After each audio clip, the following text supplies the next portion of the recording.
오늘부터 19일까지 디모데 전서와 후서를 묵상하게 됩니다. 은혜의 시간 되기를 바랍니다.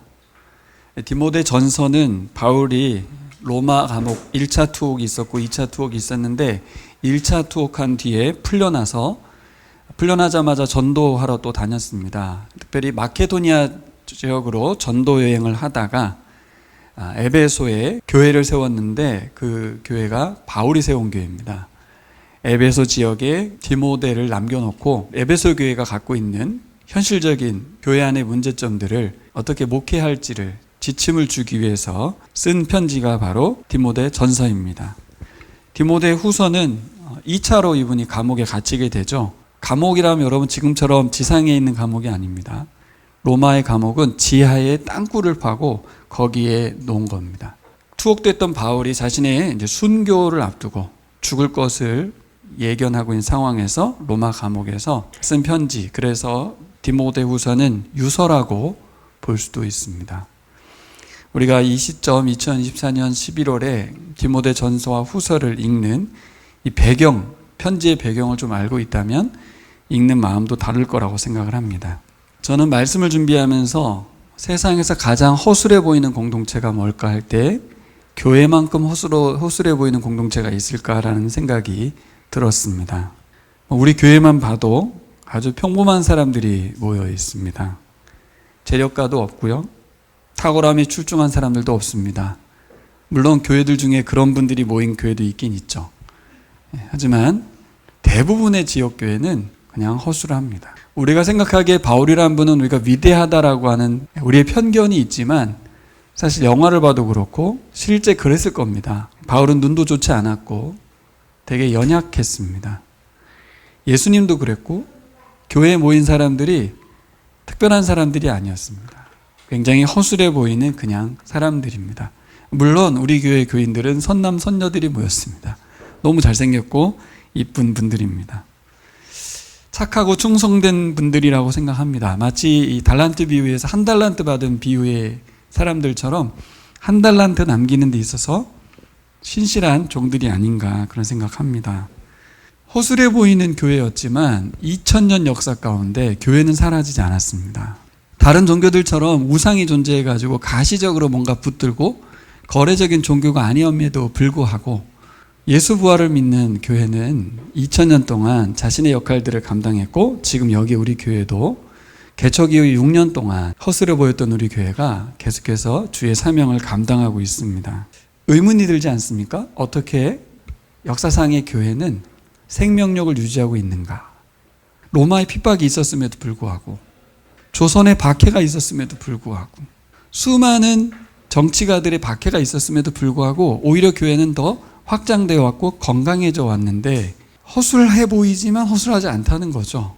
어떤 의미에서 그랬을까? 결국 우리가 붙들고 있는 이 성경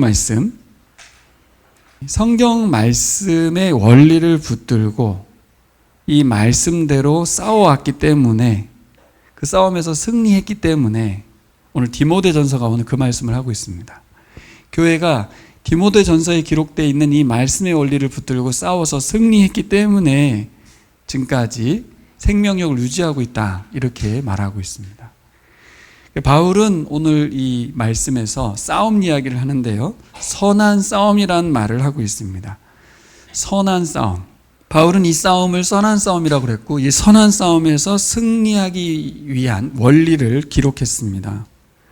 복음을 전하는 데 있어서 복음을 지켜내고 애쓰는 사역자로서 이 편지를 받는 디모데가 승리하기를 간절히 바랐습니다. 저는 이 디모데를 향한 개인적인 서신이 우리 오늘 이 자리에 함께한 우리 교우들에게도 향한 마음을 담은 편지라고 저는 믿습니다. 지금까지도 사명을 잘 감당해 오셨는데요. 교회로서 허술해 보이지만 허술하지 않은 믿음을 지켜낸 우리 교우들에게도 주님 오실 때까지 여러분 생이 다한 그 순간까지 승리하시기를 바랍니다. 앞으로도 남은 시간의 신앙생활이 굉장히 길지 않습니까? 우리 교회도 계속해서 이 싸움을 승리해 가야 될 텐데 어떻게 하면 싸워서 승리할 수 있을까? 이 원리를 오늘 말씀하고 있습니다.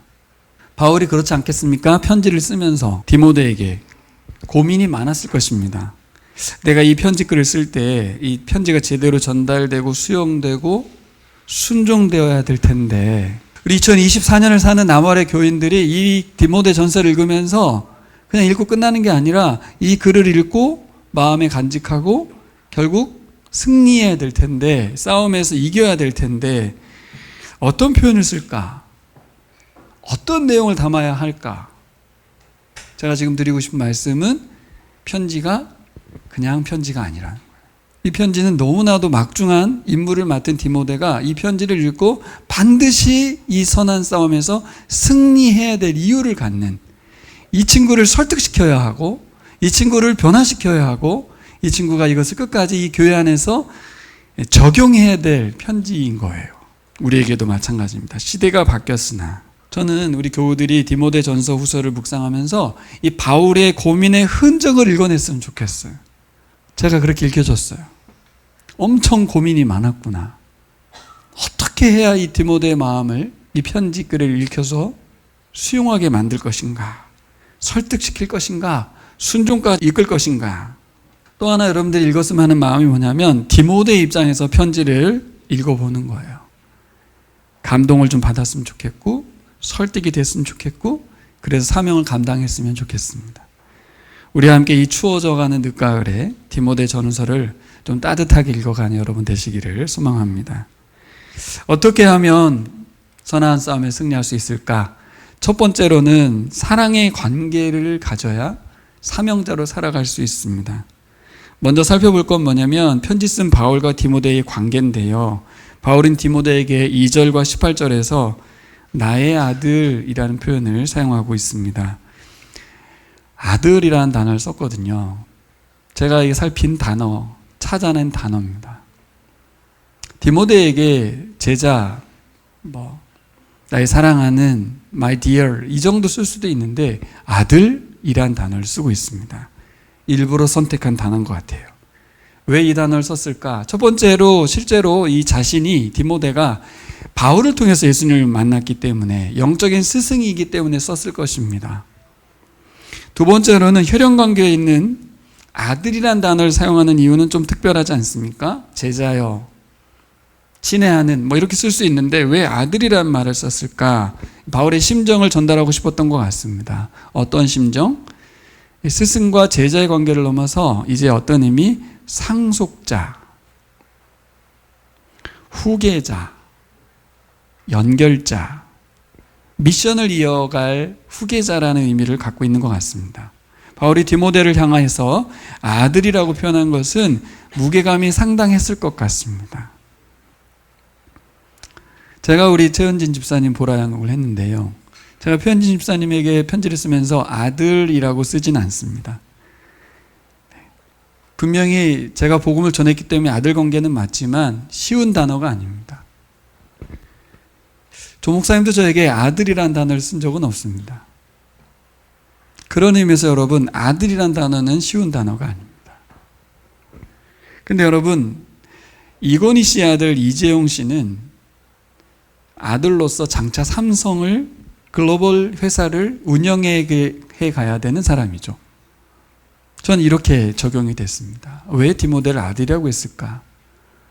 바울의 생애가 이제 거의 끝나가는 상황에서 남겨진 교회와 성도들을 섬겨가는 일이 있어서 아들로서의 사명을 감당해야 될 자가 바로 디모데였습니다. 그럼 얼마나 부담됐겠습니까? 이 표현은 가벼운 단어가 아닙니다. 세 번째로 생각해 볼 게 있는데 바로 오늘 우리가 살펴볼 이제 사랑의 관계입니다. 가장 중요한 관계라고 저는 생각을 합니다. 앞에 제가 말했던 두 개가 아니라 세 번째 관계가 중요한데 여러분 한번 생각해 보세요. 아무리 훌륭한 스승과 제자의 관계라 할지라도 심지어 친부와 친자 관계라 할지라도 뭐가 없을 수 있냐면 사랑의 관계가 없을 수가 있어요. 이해되시죠? 스승과 제자일 수 있고 부자와 부자 관계가 될 수도 있지만 그런데 거기에 사랑은 없을 수도 있습니다. 근데 사랑하는 아들, 이 한마디에 애틋함이 담겨 있어요. 둘의 관계가 어떤 상태인지를 알려줍니다. 그냥 관계가 아니라 상태까지도 알려주는 거예요. 그러니까 선배 신앙인 후배로서의 미션을 감당해야 되는 무게감이 있을 수 있고, 또 아들로서, 상속자로서 제대로 후계자로서 이 사명을 이어가야 될 미션 수행자로서의 무게감이 있겠죠. 그것도 다 포함되지만 더 중요한 거는 바울이 디모데를 생각할 때 사랑하는 아들이라는 말을 통해서 그 둘의 관계는 사랑의 관계라는 것을 표현하고 싶었던 것 같습니다. 여러분 3절과 5절에 보면 바울이 디모데를 에베소 교회에 머물게 했던 이유를 쓰거든요. 교회 안에 거짓 교사들이 다른 교훈을 가르치지 못하도록 하는 게 1차고, 두 번째 뭐냐면 교인들이 창세전부터 계획하신 위대하신 하나님의 경륜을 이루는 일에 헌신하게 만들려는 거예요. 이 말이 우리 젊은 청년들이 읽을 땐 좀 어렵지 않습니까? 하나님의 경륜을 이루는 사람들, 하나님의 경륜이 뭡니까? 이 경륜이란 단어는 계획이란 단어로 좀 짧게 설명할 수도 있고, 경륜이란 단어는 창세전부터 시작해가지고 현재까지 이어지는 하나님의 위대함을 말할 때 경륜이라고 말하는데요. 이 에베소 교회에 쓴 편지가 따로 있죠. 에베소 교회. 에베소서. 이 에베소서를 보면 하나님의 위대한 경륜 이야기가 나와요. 여러분, 하나님 위대한 경륜이 뭔지 아십니까?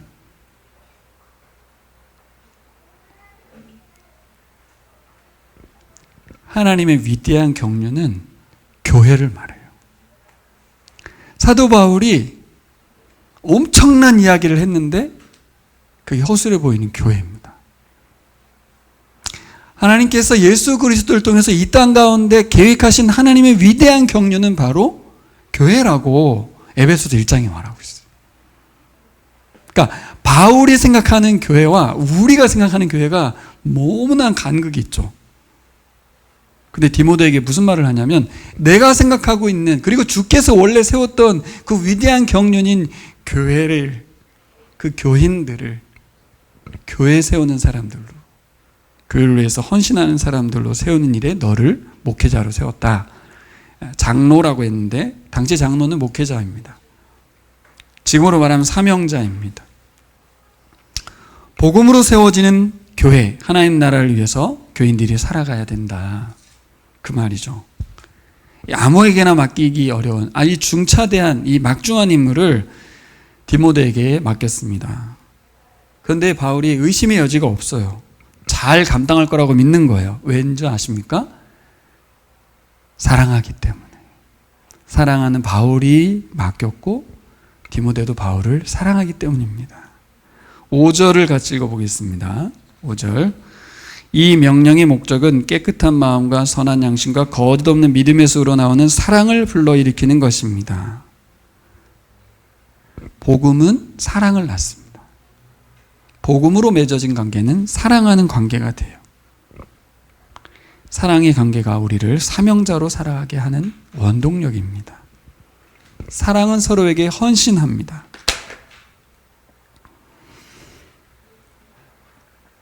사랑하면 헌신합니다. 부부관계가 그렇죠. 부자관계도 그렇습니다. 복음으로 맺어진 관계는 사랑의 수고와 헌신으로 이어지게 되어 있습니다. 교인들을 어떤 사람 만들라? 사랑하는 사람들로 만들어라. 바울이 디모데를 위해 편지를 쓰면서 사명을 전달하는 이유가 뭐냐? 디모데가 바울의 권면과 명령대로 에베소에 남아서 교회를 섬기는 이유가 뭐냐? 모두 그리스도 예수의 사랑으로 맺어진 사랑의 관계이기 때문에 그래요. 놀랍죠? 여러분 잘 보세요. 인생에 있어서 우리가 어디에 헌신하는가? 사랑하는 사람에게 헌신합니다. 사랑하기 때문에 바울이 디모데를 믿고 있고 디모데도 바울을 믿고 자신의 인생을, 전 인생을 교회를 위해서, 이 에베소 교회를 위해서 자신의 삶을 드리고 있는 것입니다. 사랑하기 때문에. 저도 돌아보면 사랑하기 때문에 새로운 교회에서 23년을 섬겼던 것 같아요. 근데 그 사랑의 실제는 사실 예수인 것 같지만 그렇지가 않아요. 제가 목사님을 많이 사랑했었어요. 그분도 저를 사랑하는 걸 알고. 결국 사랑의 관계가 교회를 위해서 희생하고 헌신하게 만들어요. 사적인 사랑인가? 개인적인 흠모인가? 아니죠. 복음 때문에 이루어진 사랑이었거든요. 복음으로 맺어진 사랑의 관계가 교회를 위해서 헌신하게 합니다. 여러분, 우리가 돌아봤으면 좋겠습니다. 여러분과 예수 그리스도의 사이는 사랑의 관계인지 아니면 빚 갚아야 될 분이신지. 빚 갚은 걸 넘어서 예수님과 사랑의 관계를 맺고 있는지, 또 서로 돌아봐야 될 이유가 뭐냐면 교회 안에 선배 후배 사이의 관계가 사랑의 관계인지, 후배를 아들이라고 부를 수 있는지, 선배에게 아들이라고 불려도 괜찮은지 한번 물어보셨으면 좋겠어요. 우리 수환 형제가 현진 형제에게 복음을 들었는데 아들이라고 불러도 되는지, 아들이라고 불려도 부담 없는지, 우리 재현자매가 우리 최원자매에게 복음을 전했는데 딸 이렇게 해도 되는지, 내가 딸이라고 불려도 전혀 문제가 없는지. 여러분, 서로에게 교회를 향한, 주 예수님을 향한 섬김의 요구가 주어집니다. 지금 바울이 디모데에게 그렇게 하고 있잖아요. 너 네 인생 살지 말고 에베소 교회를 위해서 헌신해. 그 교인들 교회를 위해 살아가도록 바른 복음을 전해야 돼. 그때 기분 나빠. 내가 왜 교회를 위해서 희생을 해야 해? 서운해, 미워, 시기하고 질투가 일어나. 이게 아니라 서로가 사랑하는 마음, 사랑의 관계 속에서 사명을 감당하는 거예요. 사랑하기 때문에 기도하게 되고, 사랑하기 때문에 돈을 쓰게 되고, 사랑하기 때문에 시간 들여 정성을 쏟게 되는 줄 믿습니다. 바울은 이 편지를 쓰면서 내가 너를 사랑한다는 말을 하고 있고 너도 나 사랑하지? 그러면 교회를 위해서 헌신해 주길 바래. 이 편지를 쓰고 있는 겁니다. 두 번째는 예수님 만난 간증이 사명자로 살아가게 합니다. 참 신기해요. 오늘 본문을 보면 바울이 디모데한테 간증을 하고 있습니다. 여러분, 우리들이 사명자로 살아가는 데 있어서 간증을 해야 한다는 걸 여기서 제가 발견했어요. 바울은 디모데에게 자신을 구원하신 하나님의 은혜와 자비를 이야기해요. 자연스러운가요? 전혀 자연스럽지 않습니다, 여러분. 자, 제가 여러분에게 맨날 설교할 때마다 간증을 계속 하시면 여러분 어떤 반응을 보일 것 같아요? 아주 그만 좀 하시죠. 할 말이 그거밖에 없습니까? 그렇게 하지 않겠어요? 근데 기가 막히게도 불신자도 아니고 비신자도 아닌, 복음을 들어야 될 사람들도 아닌 디모데한테 간증을 하고 있어요. 그래서 제가 이거는 지면 낭비고 다 아는 얘기인데 왜 하지? 이번에 묵상하면서 제가 간증에 대한 오해를 좀 풀었습니다. 여러분, 사도행전을 보면 바울의 회심 이야기가 3번에 걸쳐서 기록되어 있어요. 바울의 다른 서신서들에도 보면 계속 간증만 하고 있습니다. 수차례 간증을 하고 있어요. 편지 쓸 때마다 자신의 회심 이야기를 빠지지 않고 쓰고 있습니다. 생각해보면 그만 이야기해도 다 알 것 같은 이야기인데 좀 과하다 싶을 정도로 모든 편지에 다 간증을 실었어요. 심지어는 이 디모데에게 쓰는 건 개인 서신이잖아요. 디모데가 모를 리가 없는 이야기를 간증을 싣고 있어요. 왜 간증을 하지? 왜 디모데한테까지 이렇게 하지? 나의 회심 이야기가 아니라는 것입니다. 자기 이야기가 아니라는 거예요. 바울 개인 이야기가 아니라는 거예요. 그럼 누구 이야기겠습니까? 예수님 이야기라는 거예요. 간증은 내 이야기 아니다. 예수 이야기다. 실제로 보면 그래요. 여러분 15절 보세요. 15절 그리스도 예수께서 죄인을 구원하시려고 세상에 오셨다고 하는 이 말씀은 믿음직하고 모든 사람이 받아들일 만한 말씀입니다. 나는 죄인의 우두머리입니다. 바울의 간증을 자세히 보셔야 됩니다. 바울의 간증을 자세히 보시면 자기 이야기하는 게 아니라 예수 이야기하고 있는 거예요. 16절도 보시면 그러나 하나님께서 나에게 자비를 베푸셨습니다. 그 뜻은 그리스도 예수께서 끝없이 참아주심의 한 사례를 먼저 나에게 드러내 보이심으로써 앞으로 예수 믿고 영생 얻으려고 하는 사람들에게 본보기로 삼으려는 것입니다. 자기 이야기인 것 같은데 잘 보시면 예수 이야기를 하고 있어요. 어떤 예수 이야기입니까? 예수님이 지금도 살아계시다. 나를 회심시킨 것처럼 모든 일을 회심시키고 계시고 일하실 것이다. 디모데 네가 알아야 한다. 예수께서 일하고 계시다. 그러니 부끄러워하거나 조심스럽게 여기는 것이 이상한 거예요, 여러분. 여러분의 간증을 계속 내 얘기만 하는 것 같고 내 자랑하는 것 같고 아닙니다, 여러분. 나의 간증은 앞으로 당신을 변화시킬 거라고 말하는 거예요. 그 예수께서 너와 함께 할 거라는 것을 말해주는 것입니다. 우리의 간증은 나를 드러내고 내 영광을 위한 게 아니고요, 오직 그리스도를 드러내고 그분의 영광을 위함인 줄 믿습니다. 바울이 그래서 간증하고 있더라고요. 여러분 간증한 지 오래되셨죠?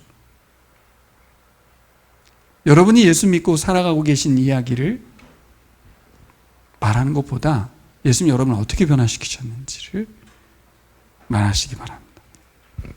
바울 간증의 두 번째 특징은 뭐냐면 과거가 아닌 현재형을 말하고 있다는 거예요. 15절에 보면 뭐라고 그래요? 내가 죄인 중에 우두머리다. 근데 이렇게 말하지 않았어요. 내가 죄인 중에 우두머리였어. 옛날에, 지금은 아니야. 아니에요. 오늘 보면 현재형으로 썼어요. 여전히 자신은 죄인 중에 괴수라고 말하고 있어요. 이건 좀 복음에서 문제가 있는 거 아닌가? 과거에 흘러갔는데 현재 죄악에 힘들어하고 있다는 말인가? 아니에요. 복음을 받아들인 고백이 죄인 중에 괴수였던 바울이 지금 복음의 증인 중에서 복음의 증인이 된 자신이 죄인 중에 괴수의 상태에서 복음을 전하고 있다는 거예요. 이게 놀라운 반전인데 자기는 죄인의 괴수지만 복음의 괴수가 됐어요. 죄인의 괴수인 상태 그 자체에서 바로 예수 전하는 자로 바꿨다는 거예요. 지금도 그러하다는 거예요. 17절에 이 증명이 나와요. 현재형이라는 이유가 아까 제가 크게 읽었던 말씀인데 영원하신 왕 곧 없어지지도 않고 보이지도 않는 오직 한 분이신 하나님께 존귀와 영광이 영원토록 있기를 빕니다. 아멘.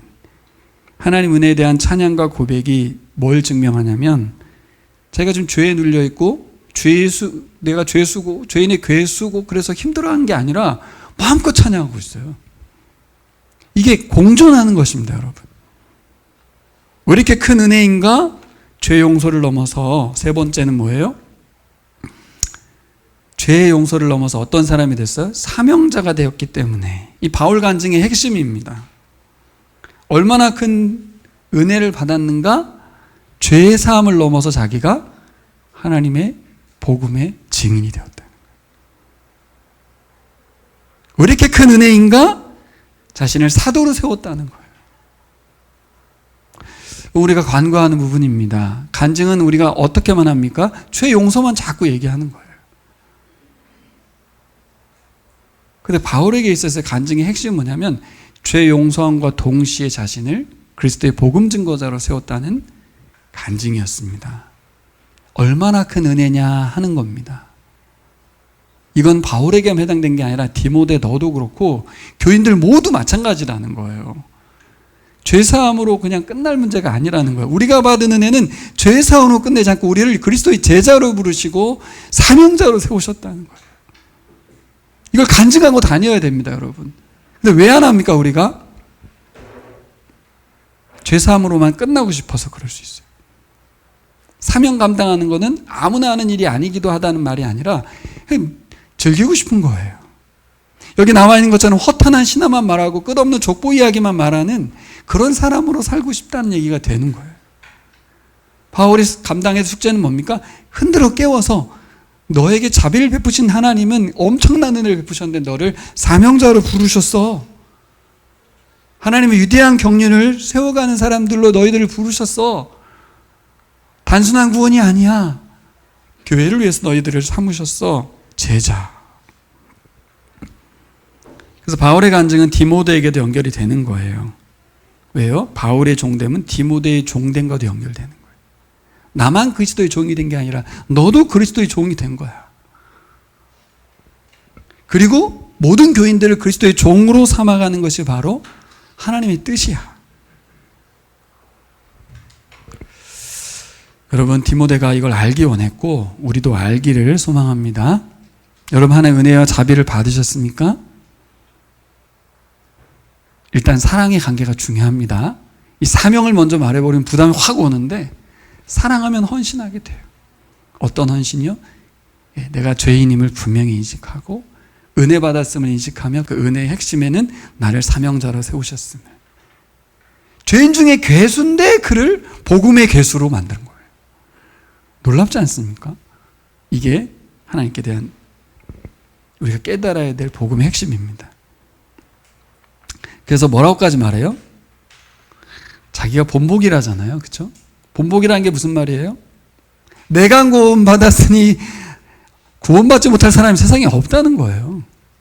죄인의 우두머리가 구원을 받았는데, 본보기로 나를 구원받았는데, 나 같은 자도 사명자로 세우는데, 세상 누가, 어떤 인간이 구원받지 못할 사람이 있으며 하면 은혜에서 제외될 사람이 누가 있냐는 거예요. 아무도 없다는 거죠. 자신 있게 말하고 있습니다. 여러분 그렇게 하실 수 있어요? 내가 예수의 사람이 됐고 내가 예수의 제자가 됐습니다. 당신들은 나보다 더 착하지 않아요? 이 말을 하고 있어요. 어떻게 이렇게 자랑스럽고 담대하죠? 자기가 그렇게 죄인이라는 것을. 하나님의 은혜를 받아들인 사람이에요. 세 번째로 우리가 생각해 봐야 할 건 뭐냐면, 그래서 우리는 어떤 사람들인가. 우리가 사명자로서 끝까지 승리할 수 있는 비결은 뭐냐면 선한 싸움을 싸우는 사람들이라는 것을 알아야 돼요. 바울은 디모데가 전에 예언했던 대로 선한 싸움을 싸우라고 말합니다. 이 전에 예언했다는 말이 학자들이 이렇게 말하더래요. 그를 장로로 세울 때 바울이 혹은 교회가 그에게 해준 말이라는 거예요. 선한 싸움을 싸우라고. 사명자는 선한 싸움을 싸우는 사람들입니다. 이 선한 싸움이 뭔지는 바로 다음 구절에 나오죠. 믿음과 착한 양심을 지켜내는 거예요. 근데 바로 뒤에 뭐가 나오냐면 선한 싸움에서 패한 사람들 얘기가 나와요. 믿음에 관하여는 파선하였고 착한 양심을 버렸어요. 여기군요. 믿음에 관하여는 파선했다. 착한 양심을 버렸다. 교회 안에 그런 사람들이 있는 거죠. 후메나오와 알렉산더 같은 사람들.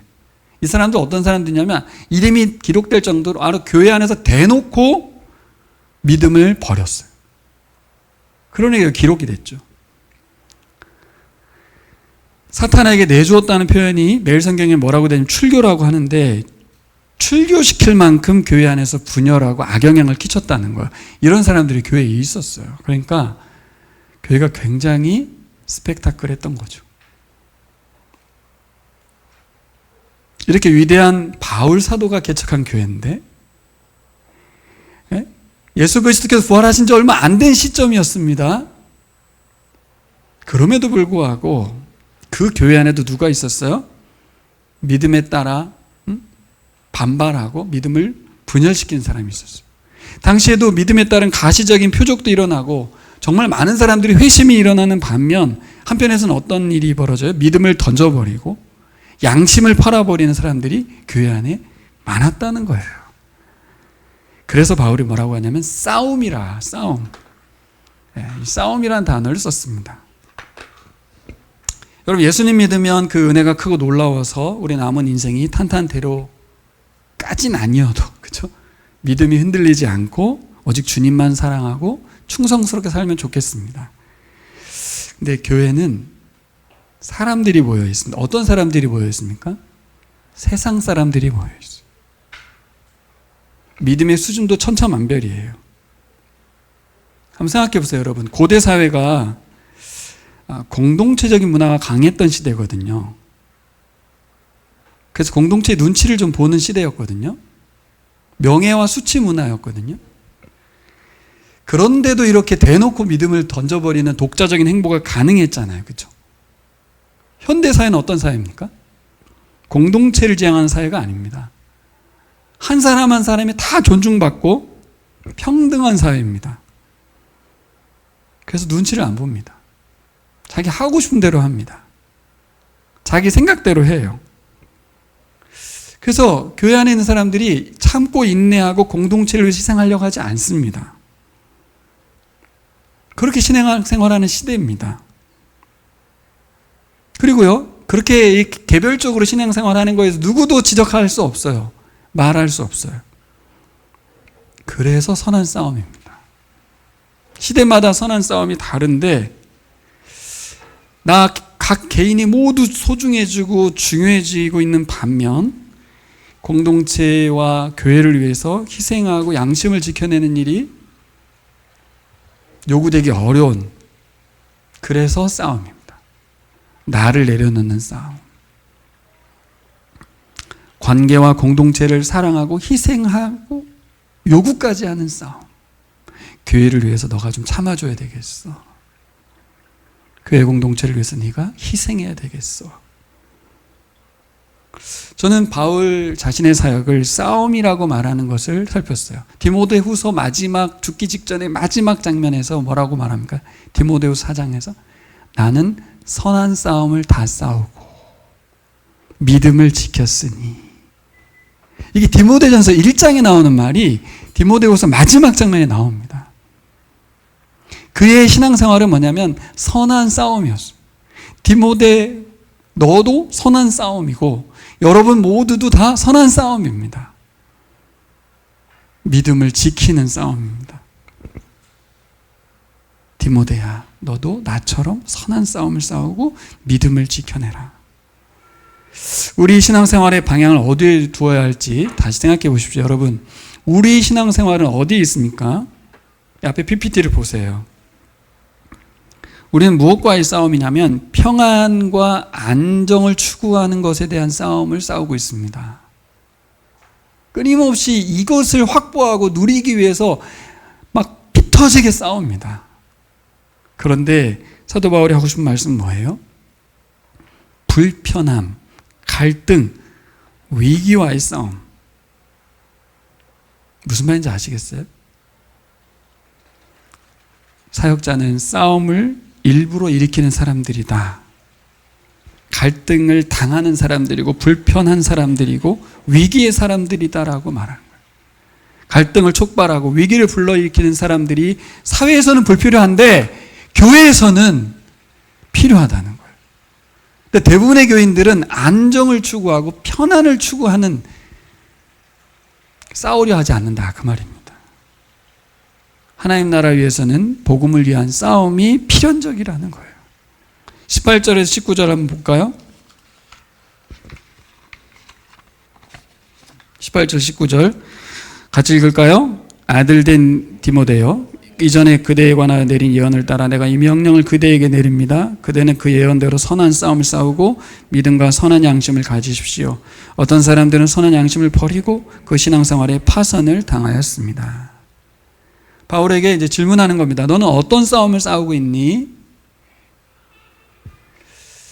교회는 세상 사람들이 산다고 했잖아요. 그렇죠? 모여 있잖아요. 다 세상 사람들이잖아요. 그러니까 교회 안에 뭐가 들어오겠습니까? 세상의 가치가 고스란히 들어옵니다. 에베소 교회 성도들이 가지고 들어온 세계관은 영지주의 세계관이었습니다. 열심히 논쟁을 했어요. 족보 이야기, 신화들을 펼쳤습니다. 현재 우리 교회들, 현대 교회들은 어떤 것들이 세상으로 들어옵니까? 제일 많이 들어오는 게 아파트 이야기가 들어오고요. 주식 투자 이야기, 자녀 대학 진학 이야기, 취직 이야기, 결혼 이야기들이 주를 이룹니다. 안정적인 직장에 취직해서 성공과 번영을 위해서 어떻게 해야 할까에 대한 원리들이 계속 논해지죠. 그리고 신앙은 어떻게 되냐면 그것을 위해서 신앙이 어떻게 도움이 될까? 신앙이 우리가 펼치고자 하는 안정에 어떤 도움이 될까에 대해서 이야기를 합니다. 젊은이들은 뭐 얘기할까? 연예인 이야기하고 스포츠 이야기하고 게임 이야기를 합니다. 어떻게 하면 더 즐겁게 놀 수 있는가? 어떻게 해야 더 이쁘고 멋진 사람을 만날 수 있는가? 이런 것들 이야기가 이 시대의 화두입니다. 바울은 디모데에게 쓸데없는 변론에 빠져 허우적대는 교인들을 상대로 뭐 하라고 그래요? 싸우라고. 그들의 삶에 복음으로 살아갈 수 있도록 계속해서 싸워야 된다고 말하고 있습니다. 얼마나 힘든 싸움입니까 이게. 예수 그리스도가 우리 죄를 사하시고 우리를 복음의 사명자로 부르셨다고 말해주라는 거예요. 본질을 잃어버린 교인들을 상대로 복음을 다시 전해야 될 사명이 디모데에게 주어졌습니다. 그래서 싸움인 거예요. 자신과의 싸움이고 교인들과의 싸움이고 선한 싸움입니다. 어떻게 해야 이 선한 싸움을 이겨내고 믿음을 지켜낼 수 있을까요? 바울은 디모데에게 뭘 제안하고 있는지 17절과 20절을 비교해 보겠습니다. 17절 보겠습니다. 다시 읽어요. 시작. 영원하신 왕 곧 없어지지도 않고 보이지도 않는 오직 한 분이신 하나님께 존귀와 영광이 영원 무궁토록 있기를 빕니다. 아멘. 20절도 보세요. 그렇게 된 사람 가운데 두 사람이 바로 후메네와 알렉산더입니다. 나는 그들을 사탄에게 넘겨주었습니다. 그것은 내가 그들을 응징해서 다시는 하나님 모독하지 못하게 하려고 한 것이었습니다. 17절과 20절 뭐가 기록되어 있습니까? 한 분 하나님이 살아계시고 역사하고 계시다. 동시에 사탄도 여전히 유혹하고 우는 사자와 같이 우리를 넘어뜨린다. 교회에서 넘어진 사람들도 있다. 이렇게 바울처럼 하나님을 열심히 찬양하고 예배하는 사람도 있고 사탄에 넘어져서 믿음을 던져버린 사람도 있다. 아주 쉬워요. 하나님 말씀 읽지 않으면 되고 기도하지 않으면 됩니다. 오늘도 사탄 우리에게 뭐라고 말해요? 선악과를 먹어. 선악과를 먹는 건 아주 쉽습니다. 그냥 성경 읽지 마. 기도하지 말고. 내일 해. 그러면 돼. 다른 말로 하면 이게 어떻게 들리냐면 싸우지 마. 싸우지 마. 왜 이렇게 힘들게 살아? 굳이 싸우려 하지 마. 편안과 안정을 택해라. 불편함과 갈등과 위기를 초래하지 말고 살아라. 그저 세상 사람들 사이에서 튀지 말고 평범하게 살아. 네가 뭐 얼마나 대수롭다고. 너가 뭘 할 수 있겠어. 그냥 살아. 이게 사탄의 유혹입니다. 하지만 사도 바울은 디모데에게 뭐라고 그래요? 싸워야 된다. 싸워야 된다고. 그러니 얼마나 환영받지 못합니까? 믿음을 지켜라. 성장시켜라. 성숙하기 위해서 힘써야 된다. 선한 양심에 반응해야 된다. 말씀에 순종하고 반응하면서 살아야 된다. 이것이 디모데 너를 에베소 교회에 남겨둔 이유야. 이렇게 말했습니다. 여러분, 말씀을 정리하겠습니다. 과거는 과거대로, 현재는 현재대로 이 선한 싸움에서 반드시 승리해야 될 줄 믿습니다. 어떻게 가능할까요? 어떻게 믿음과 양심을 지켜낼 수 있을까요? 이 원리를 성경에 기록해 놨습니다. 눈치채셨습니까? 앞에 했던 말들 두 가지. 첫 번째는 뭐예요? 사랑의 관계입니다. 바울과 디모데가 이 사랑의 관계가 아니면 이 편지를 쓸 수가 없어요. 저도 그렇습니다. 여러분들을 사랑하는 마음과 여러분도 저를 사랑한다는 마음이 없으면 이 말을 할 수가 없어요. 불편히 여길 걸 뻔히 아는데, 기분 나빠할 걸 뻔히 아는데, 하지만 복음으로 맺어진 사랑의 관계이기 때문에 말할 수 있는 거예요. 그렇게 하는 건 아닌 것 같아. 너 정신 차려야 될 것 같아. 이 말을 어떻게 해줄 수 있습니까? 부모가 자식에게 왜 혼내킵니까? 사랑의 관계이기 때문에. 어떻게 교회 공동체와 관계 중심적인 삶을 살 수 있을까? 복음 앞에 다시 나가야 될 줄 믿습니다. 두 번째는 간증이죠. 간증. 우리의 말 속에 예수 그리스도가 사라졌어요. 그리스도께서 나를 얼마나 사랑하고 계신지, 어떻게 사랑하셨는지가 현재 시점에서 말이 돼야 되는데 옛날 간증만 있어요. 바울은 현재를 말하고 있어요. 현재 내가 죄인 중에 괴수다. 그런데 내가 복음의 증인의 본보기가 됐다. 현재형으로. 우리는 죄 용서함을 믿는 것으로 끝이 아니라 여전히 우리는 하나님의 은혜로 자비하심 가운데 사명자가 되었다는 이 간증을 여러분들이 하셨으면 좋겠어요. 너 어느새 이주민 선교사가 됐어. 나 같은 사람이. 놀랍지 않아? 지금도 난 여전히 죄인인데 나를 불러서 사용하고 계셔. 사람을 살렸어. 나를 통해서. 하나님 살아계신 거 아니니? 나를 드러내는 게 아니라 그분께서 나를 통해서 하셨다. 그분의 부활이 내가 지금 사명을 감당하고 있는 증거야. 여전히 나는 죄인이야. 그래서 복음이 필요해. 예수가 내 안에 계셔서 사명자로 세워주셨어. 주의 은혜고 하나님 자비하심 때문이야. 야, 이 논법을 디모데한테 바울이 편지를 쓰고 있는 겁니다, 여러분. 기가 막히지 않습니까? 디모데한테는 이렇게 안 써도 될 것 같지 않아요? 하지만 똑같이 쓰고 있습니다. 오직 주의 은혜고 하나님 자비하심 때문이다. 이 고백은 매 주일마다 예배의 자리에서 우리의 고백으로 드러납니다. 마지막으로 한 번 더 말씀 읽겠습니다. 17절. 저는 이 말씀이 너무 좋습니다. 바울이 편지 쓰다가 갑자기 디모데에게 찬양을 부르고 있어요. 같이 읽을까요? 영원하신 왕, 곧 없어지지도 않고 보이지도 않는 오직 한 분이신 하나님께 존귀와 영광이 영원 무궁토록 있기를 빕니다. 아멘.